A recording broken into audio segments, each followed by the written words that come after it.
жүргізу тәртібі Қарағанды облысы Ақтоғай ауданында орналасқан Алтын Алмас АК пустынная КБК жұмыс жобасы долина және пустынная кен орындары аумағында орналасқан Алтын Алмас АК долина және пустынная кен орындарындағы шығыс материалдарының қоймасы ескере отырып және Алтын Алмас АК пустынная алтын өндіру фабрикасы нөмір 3 халық қоймасын қайта жаңарту және пустынная кен орнының қорларын игеру бойынша тау-кен жұмыстарының жоспары бұрын орындалған жобаның күнделікті Алтын Алмас АК пустынная ЗИФ нөмір 2 диірменінің бастапқы ұнтақтау корпусын және рельефтік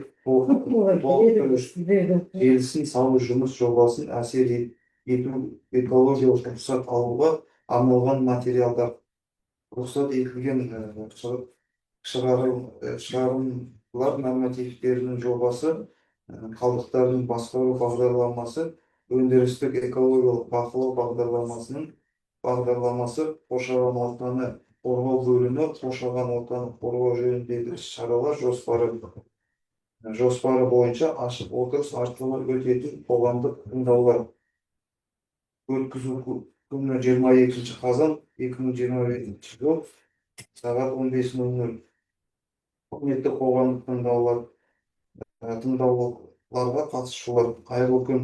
Қоғамдық тыңдаулар АК Алтын Алмас Қарағанды облысы Ақтоғай ауданында орналасқан Алтын Алмас АК пустынная КБК жұмыс жобасы долина және пустынная кен орындары аумағында орналасқан Алтын Алмас АК долина және пустынная кен орындарындағы шығыс материалдарының қоймасын ескере отырып және Алтын Алмас АК пустынная алтын өндіру фабрикасы нөмір 3 халық қоймасын қайта жаңарту және пустынная кен орнының қорларын игеру бойынша тау-кен жұмыстарының жоспары бұрын орындалған жобаны түзету Алтын Алмас АК пустынная ЗИФ нөмір 2 диірменінің бастапқы ұнтақтау корпусын және резервтік толықтыру желісін салу жұмыс жобасын әсер етуге экологиялық рұқсат алуға арналған материалдар рұқсат етілген шығарылымдар нормативтерінің жобасы қалдықтарды басқару бағдарламасы өндірістік экологиялық бақылау бағдарламасы қоршаған ортаны қорғау бөлімі қоршаған ортаны қорғау жөніндегі іс-шаралар жоспары бойынша мүдделі ашық жиналысы арқылы бастаймыз. Экологиялық кодексінің 73 бабының 11 тармағында және қоғамдық тыңдаулар өткізу қағидаларының 21 тармағына сәйкес қоғамдық тыңдаулар әкімшілік аумақтық бірліктің жергілікті атқарушы органы өкілінің төрағалығымен өткізіледі. Мен жергілікті атқарушы орган өкілімін және жиналысқа төрағалық етемін. Қоғамдық тыңдауларды өткізу қағидаларына сәйкес жиналысқа қатысушылардың қоғамдық тыңдаулардың хатшысы сайлауы және қоғамдық тыңдаулар регламент бекіту қажет. Қоғамдық тыңдаулардың хатшысы болып Жақсылықов Сымбат Тілекович сайлауға ұсынамын. Қоғамдық тыңдаулардың хатшысы ретінде сайлау үшін қолдарыңызды көтеріңіз.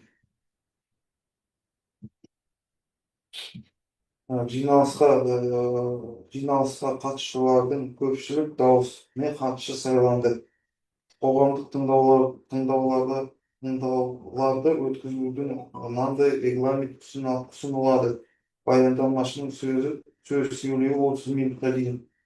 Баяндаманы талқылау қоғамдық тыңдауларға қатысушылардың ескертулері мен ұсыныстарын тыңдау, қоғамдық тыңдаулар тақырыбы бойынша сұрақтар мен жауаптар 30 минутқа дейін.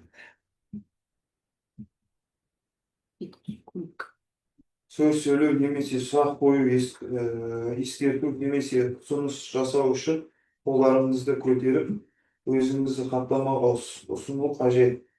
Сұрақтар, ескертулер мен ұсыныстар қоғамдық тыңдаулардың мәні бойынша болуы қажет. Қоғамдық тыңдаулардың қорытындысын шығару 15 минутқа дейін. Мен регламентті бекітуге дауыс беруді ұсынамын. Қоғамдық тыңдау ережелерін бекіту үшін қолдарыңызды көтеріңіздер.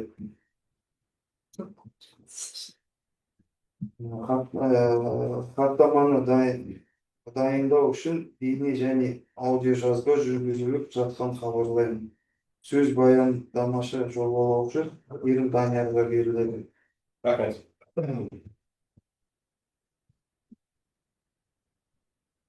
Сәлеметсіздер ме, құрметті қоғамдық тыңдау қатысушылар. Алтын алмас акционерлік қоғамы Қарағанды облысы Ақтоғай ауданында орналасқан Пустынный кен байыту кешенінің жұмыс жобасына арналған экологиялық рұқсат алу материалдарын ұсынуда. Жоба құрамына келесі объектілер кіреді. Долина және Пустынный кен орнындағы шығыс материалдарды қоймасын ескере отырып, жүргізілетін тау-кен жұмыстары жоспары бұрын орындалған жобаны түзету. Пустынный алтын өндіру фабрикасының номер 3 қалдық қоймасын қайта жаңғырту. Пустынный СИС номер 2 диірменінің бастапқы тоқтау корпусы мен резервтік толықтыру желісін салу жобалары. Жобалық құжаттамаға келесі экологиялық бөлімдер бірге әзірленді. Рұқсат етілген шығарындылар нормативтерінің жобасы, қалдықтарды басқару бағдарламасы, өндірістік экологиялық бақылау бағдарламасы, қоршаған ортаны қорғау бөлімі және қоршаған ортаны қорғау жөніндегі іс-шаралар жоспары. Бүгінгі тыңдауда біз осы материалдардың мазмұнын, жоспарланған іс-шаралардың қоршаған ортаға ықтимал әсерін және оны азайту іс-шараларын талқылаймыз. Қоғамдық тыңдаулар өткізу негіздемесі. Қазақстан Республикасының экологиялық кодексінің 96 бабының 1 тармағына сәйкес мемлекеттік экологиялық сараптаманы жүргізу барысында қоғамдық тыңдаулар өткізу міндетті болып табылады. Сонымен қатар, мемлекеттік экологиялық сараптаманы жүргізу қағидаларының 3 тармағына сәйкес бірінші және екінші санаттағы объектілердің құрылысы мен пайдалануға берілуіне арналған жобалық құжаттама, сондай-ақ экологиялық рұқсаттарды алу үшін әзірленетін өзге де жобалар міндетті түрде мемлекеттік экологиялық сараптамаға жатады. Осыған байланысты бүгінгі қоғамдық тыңдау Алтын алмас акционерлік қоғамының жобасына экологиялық рұқсат алу мақсатында өткізіліп отыр. Кәсіпорын туралы жалпы мәліметтер. Жұмыс субъектісі Алтын алмас акционерлік қоғамы. Кәсіпорын негізгі қызметтері құрамында алтын бар кенді өндіру және өңдеу. Пустынный кен орны әкімшілік тұрғыдан Қарағанды облысы Ақтоғай ауданында орналасқан. Жоспарланған жұмыстар. Жобаның мазмұны. Пустынный кен орнының қорларын игеру жоспарын бұрын әзірленген жобалардың қолданыстағы Пустынный кен байыту кешенінің өндірістік объектілерін ескере отырып түзету болып табылады. Жобаны іске асыру шеңберінде келесі жұмыстар көзделген. Пайдалы қазбаларды өндіруші ашық және жер асты тәсілдермен жүргізу, кен орнын ашу және даму жүйесін жүзеге асыру, тау-кен күрделі және тау-кен дайындық жұмыстарын орындау. Жобаның негізгі мақсаты кәсіпорын қызметінің қоршаған ортаға әсерін реттеу және бірыңғай экологиялық сақтау болып табылады. Пустынный кен орны Қарағанды облысы Ақтоғай ауданында Балқаш қаласынан шығысқа қарай шамамен 100 км қашықтықта орналасқан. Теміржол қатынасы бойынша ең жақын бекет Ақжайдақ станциясы. Ол кен орнынан солтүстікке қарай 15,7 км қашықтықта орналасқан. Географиялық тұрғыдан ең жақын су айдындары Тоқырау өзені кен орнынан батысқа қарай шамамен 65 км қашықтықта, Ашықөзек кен орны шығысқа қарай 43 км жерде. Балқаш көлі оңтүстікке қарай 17 км жерде орналасқан. Кәсіпорын орналасқан жері. Пустынный кен орнына автокөлікпен қатынау Балқаш қаласынан грейдер жолы арқылы оның бір бөлігі асфальт төселген жолмен, ал қалған бөлігі тегіс топырақ жолмен грейдермен жүзеге асырылады. Сондай-ақ Ақжайдақ теміржол станциясына дейін қатынаста грейдер жолы арқылы қамтамасыз етіледі. Пустынный кен орнының тау-кен бөлу алаңы 15 тамыз 2022 жылғы номері 1404 ТПИ актісіне сәйкес 1,726 шаршы километрді құрайды және белгіленген координаттармен шектеледі. Оны көрсетілген сайтта координаттар орналасқан жері. Келесі. Санитарлық қорғау аймағы және ластаушы заттардың таралуын есептеу. Объектілердің санитарлық қорғау аймақтарында қойылатын санитарлық эпидемиялық талаптар Қазақстан Республикасының денсаулық сақтау министрінің міндетін атқарушының 2022 жылғы 11 қаңтарындағы номері ТР ТСМ бұйрығымен бекітілген нормаларға сәйкес айқындалады. Аталған құжаттың 3 бөліміне сәйкес кен және кен емес қазбаларды өндіру объектілері үшін санитарлық қорғау аймағы нормативтік мөлшері 1000 метр болып белгіленеді. Сондай-ақ 11 қаңтар 2022 жылғы санитарлық ережелердің 43 тармағына сәйкес, егер бірнеше өндірістік объекттер бір аумақтық кешенге біріктірілсе, онда атмосфералық ауаға ластаушы заттардың жиынтық шығарындылары мен физикалық әсерлерін ескере отырып, бірыңғай санитарлық қорғау аймағы белгіленеді. Осы талапқа сәйкес пустынный өндірістік учаскесі үшін санитарлық қорғау аймағының бірыңғай мөлшері 3000 метр болып қабылданған. Келесі. Жүргізілген есептеулер мен талдау нәтижелері бойынша атмосфералық ауаға әсер ету деңгейі пустынный кен орнының тау-кен жұмыстарының жоспары шеңберінде бағаланды. Жобада ұйымдастырылған және ұйымдастырылмаған ластау көздерінің саны келесі кезеңдер бойынша анықталды. Көрсетілгендей, 25 жылы 84 ұйымдастырылған және 190 ұйымдастырылмаған көздер. 26 жылы 80 ұйымдастырылған және 197 ұйымдастырылмаған көздер. 27-28 жылдары 80 ұйымдастырылған және 188 ұйымдастырылмаған көздер. 29-34 жылдары 77 ұйымдастырылған және 182 ұйымдастырылмаған көздер бар. Атмосфераға шығарындылар жалпы көлемі 25-34 жылдарға есептеліп, төмендегідей мәндерге ие. Мұны көрсетілгендей, 25 жылы 1688 тонна, 26 жылы 2236 тонна, 27 жылы 2194 тонна, 28 жылы 2333 тонна, 29 жылы 2080 тонна, 30 жылы 2106 тонна, 31 жылы 2106, 32 жылы 2108, 33 жылы 2109, 2034 жылы 2070 тонн жыл шығарындылар жоспарланып отыр. Жүргізілген модельдеу нәтижелері бойынша атмосфера ауадағы ластаушы заттардың шекті рұқсат етілген концентрациялары асырылмайды. Яғни, жобаланған шығарындылар қоршаған орта үшін қауіпсіз деңгейде қалып отыр. Келесі слайдқа көшеміз. Қалдықтарды түзілу нормативтері мен лимиттері. Пустынный кен орнын игеру барысында 25-34 жылдарға арналған нормаланатын кезеңде өндірістік және тұтыну қалдықтарының 79 түрі түзіледі деп болжануда. Олардың ішінде қауіпсіз қалдықтар 46 түр, қауіпті қалдықтар 33 түр. Ашылған жыныстардың жер қыртысынан алынған бос жыныстар үйіндіге қойылатын көлемі келесідей болады. Көрсетілгендей,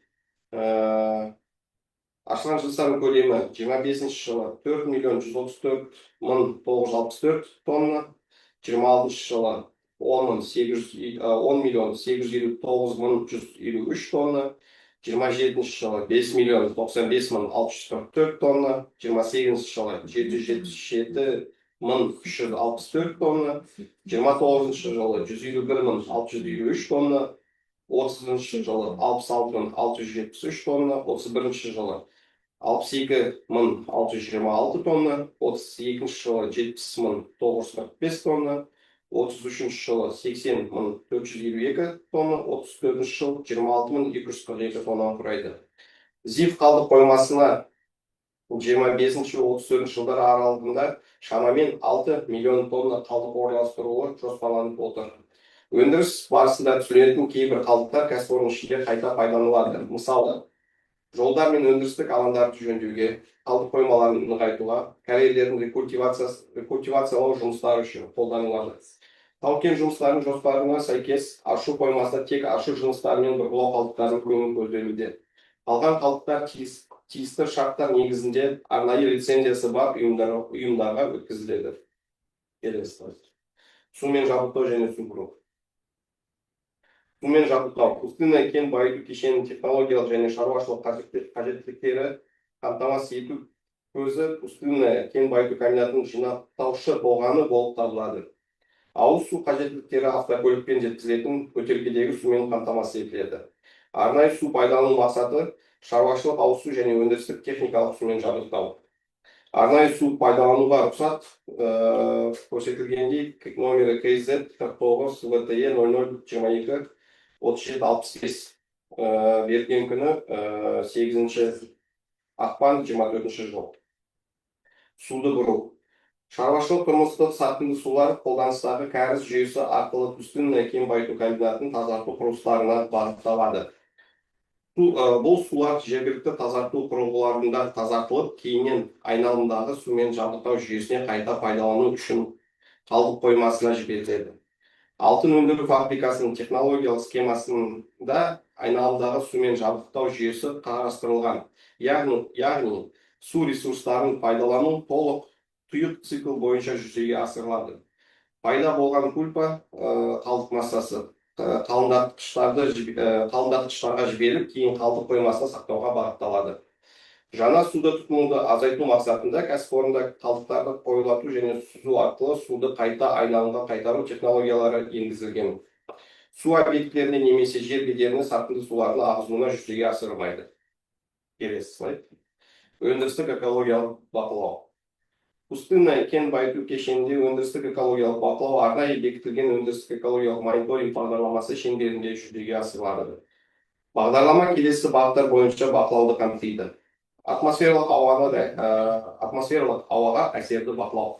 Кәсіпорынның көздері мен санитарлық қорғау аймағы шегінде ауа сынамаларын алып, талдау жүргізіледі. Бақылау жиілігі 90-на 1 рет. Су ресурстарына әсерді бақылау. Жер үсті және жер асты суларының сапасын мониторинг жүргізу. Сынамаларды алу жиілігі 90-на 1 рет. Өндірістік және тұрмыстық қалдықтарды бақылау. Түзіленетін қалдықтардың есебі мен қозғалысы тұрақты түрде жүргізіледі. Топырақ жалынғысын жай-күйін бақылау. Кәсіпорын аумағында топырақ сынамаларын алып, құрамына талдау жасалады. Жиілігі жылына 1 рет. Өсімдік жамылғысын мониторингі. Кәсіпорынның әсер ету аймағындағы өсімдік қабатының жағдайын бақыланады. Жиілігі жылына 1 рет. Радиациялық фонды бақылау. Аумақтың радиациялық қауіпсіздік деңгейін өлшенеді. Жиілігі жылына 1 рет. Барлық экологиялық бақылау нәтижелері есептік құжаттарда тіркеліп, уәкілетті органдарға ұсынылады. Келесі слайд. Табиғатты қорғау шаралары. Атмосфераны қорғау жөніндегі шаралар. Тау-кен жұмыстары кезінде атмосфералық ауаға әсерді азайту мақсатында келесі шаралар көзделген. Құрғақ және желді ауа райында жол жабындарын сумен ылғалдандыру арқылы тозаңдану таралуын болдырмау. Техника мен механизмдерді профилактикалық тексерулерден және уақытылы жөндеулерден жүргізу. Персоналдардың еңбек қауіпсіздігі және экологиялық талаптар сақтау бойынша нұсқаулықтарды қатаң орындау. Технологиялық жолдарды реагенттерді қолдану арқылы шаңдасу. Атмосфераға шығарындыларды төмендету үшін жабдықтардың техникалық жағдайын тұрақты бақылауда ұстау. Жер асты суларын қорғау жөніндегі шаралар. Сарқынды суларды қабылдау және бұру жүйесін техникалық жарамды күйде ұстау. Жер асты суларының ластануына жол бермеу мақсатында олардың сапалық және сандық көрсеткіштерін тұрақты бақылау. Жер асты суларын пайдалану көлемін есепке алу және арнайы су пайдалану рұқсатының талаптарын сақтау. 13 слайд. Топырақты қорғау жөніндегі шаралар. Өндірістік алаң аумағында бос жыныстар мен рудалар мен құрылыс және тұрмыстық қалдықтар мен ластануға жол бермеу. Қалдықтарды арнайы контейнерлер мен қоқыс жәшіктерінде жинауды ұйымдастыру. Жиналған қалдықтарды келісімшарт негізінде арнайы рұқсат берілген полигондарға шығару және залалсыздандыру.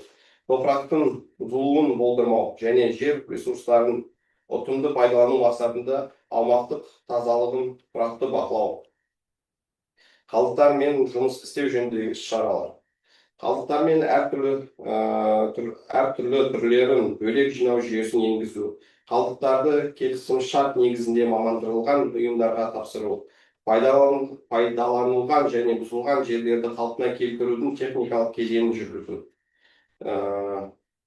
Оның ішінде аршу жұмыстары мен жол құрылысы мен карьерлерді тегістеу үшін пайдалану, қалдықтардың түзілуін, жиналуын, тасымалдауын және кәдеге жаратуын тұрақты бақылау, қалдықтарды арнайы алаңдар мен контейнерлерге 6 айдан аспайтын мерзімге уақытша сақтау, одан кейін шарт бойынша кәдеге жарату. Келесі слайд. Санитарлық гигиеналық шаралар. Санитарлық қорғау аймағында және объектінің ықпал ету аймағының шекарасында өндірістік бақылауды ұйымдастыру. Өндірістік санитарлық шаралар, дезинфекция, дезинсекция, дератизация тұрақты жүргізу. Қызметкерлерді арнайы киіммен, аяқ киіммен және жеке қорғаныс құралдарымен қамтамасыз ету. Өндірістік ғимараттарда жергілікті желдету жүйелерін, шуды сөндіргіштер орнату арқылы еңбек жағдайын жақсарту. Қызметкерлерге алдын ала және мерзімдік медициналық тексерулер өткізу. Өсімдіктер мен жануарлар дүниесін қорғау шаралары. Жануарлар әлеміне әсерді барынша азайту және олардың тіршілік ету ортасына сақтау мақсатында табиғатты қорғау шараларын жүзеге асыру. Көлік қозғалысын тек бекітілген жолдармен шектеу. Жануарлардың табиғи мекендеу аймақтарын бүлдірмеу. Өсімдік жамылғысын сақтау және бүлінген аумақтарды табиғи қалпына келтіру бойынша жұмыстар жүргізу. Құрылыс және тау-кен жұмыстарын аяқталғаннан кейін жерді рекультивациялау, табиғи ландшафтты қалпына келтіру. Сирек және қорғауға алынған түрлердің мекендеу аймақтарын қорғау және мониторинг жүргізу. 15-ші слайд. Жобаны іске асырудың балама нұсқалары және негізгі нұсқаны таңдаудың негіздемесі. Объектіні орналастырудың балама нұсқаларын қарастырылмаған. Себебі кен орнын игеру аумағы бекітілген тау-кен бөлу шегінде орналасқан. Тау-кен бөлудің Қазақстан Республикасының энергетика және минералдық ресурстар министрлігі, геология және жер қойнауын пайдалану комитеті мен Қазгеоақпарат республикалық геологиялық ақпарат орталығы алтын бар кендерді өндіру үшін жер қойнауын пайдалану құқығы бере отырып айқындалған. Тау-кен бөлудің шекаралары баланстық қорлардың орналасуына сүйене отырып анықталған және барлық қорлар осы контур шегінде шоғырланған. Балама орналастыру орындарын қарастыру мақсатқа сай емес. Өйткені көзделген қызмет алтын алмас акционерлік қоғамының жұмыс істеп тұрған Пустынный кен орны аумағында жүзеге асырылады.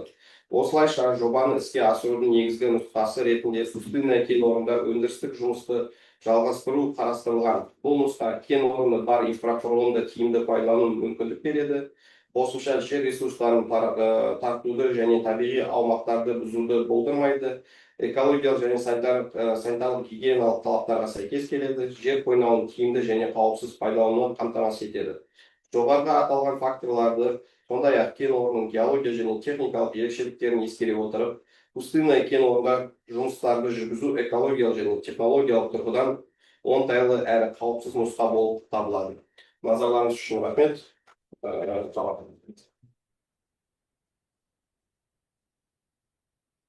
Құрметті қатысушылар, сіздерге Қарағанды облысы Ақтоғай ауданында орналасқан алтын алмас Пустынный КБК жұмыс жобасы Долина және Пустынный кен орындары аумағында орналасқан алтын алмас Долина және Пустынный кен орындарындағы шығыс материалдарының формасы ескере отырып және алтын алмас Пустынный алтын өндіру фабрикасы нөмір 3-ші қалдық қоймасын қайта жаңарту және Пустынный кен орындарының қорларын игеру бойынша тау-кен жұмыстарының жоспары бұрын орындалған жобаны түзету. Алтын алмас Пустынный ЗИП нөмір 2 диірменінің бастапқы ұйтақтау корпусын және резервтік толықтыру желісін салу жұмыс жобасын әсер етуге экологиялық рұқсат алуға арналған материалдар рұқсат етілген шығарындылар нормативтердің жобасы, қалдықтардың басқару бағдарламасы, өндірістік экологиялық бақылау бағдарламасы, қоршаған ортаны қорғау бөлімі, қоршаған ортаны қорғау жөніндегі іс-шаралар жоспары құжаттамасы ұсынылды. Қоғамдық тыңдауларға қатысушылардың қаралған құжаттар мен тыңдалған баяндамалардың сапасы туралы оларды түсінудің толықтығы мен қолжетімді тұрғысынан жалпы пікір айта аламын. Құжаттар толық және түсінуге қолжетімді болып табылады. Сондай-ақ қоғамдық тыңдаулар өтті деп айта аламын және қоғамдық тыңдаулар аяқталды деп жариялаймын. Барлықтарыңызға қатысқандар үшін рахмет. Рахмет, сау болыңыздар.